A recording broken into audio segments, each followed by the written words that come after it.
When you start out running, it's easy to think that a little pain in your leg's just going to go away, and it's just something that you're getting because you've just started running. Now that can put many people off running, and some people will just run through it.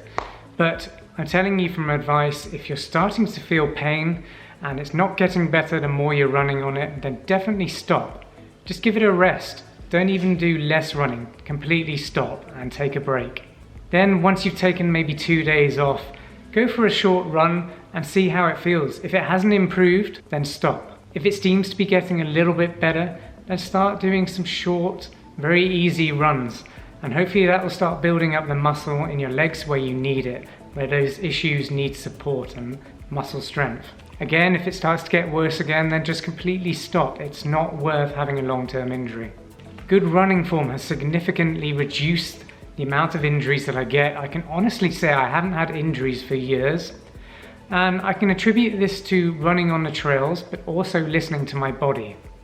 So if I ever feel a niggle, I just stop for a day or two. And then when I go back to run, generally my issue has gone away.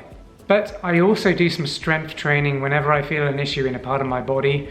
I will go back to doing some strength exercises, cross training, and that will help me build up the muscle in those areas where they definitely need it. The key takeaway is don't push through pain. That's a very bad way to deal with these issues. The only exception to that really, and I wouldn't really advise you to do it, but if you're in a race, in your A race that you've been training for months and months for, if you're starting to get a bit of a niggle and you feel like you can run through it to get to the finish line, I generally would do that, and I'll probably suffer for about a week or so later.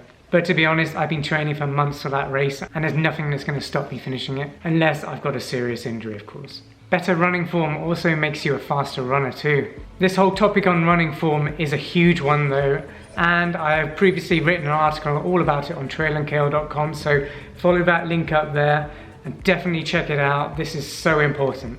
Sure, there's an old saying that if you haven't picked up a running injury yet, you probably haven't been running long enough.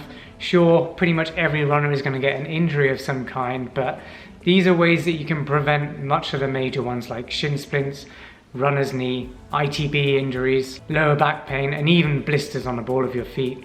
If you do suffer from blisters, definitely check out this article too. That's going to be a lifesaver for you. Well, I hope this video has been insightful and it really helps you on your running journey. The last thing we want is for you to pick up an injury during training, because we really want you to get to the start line of this trail marathon race.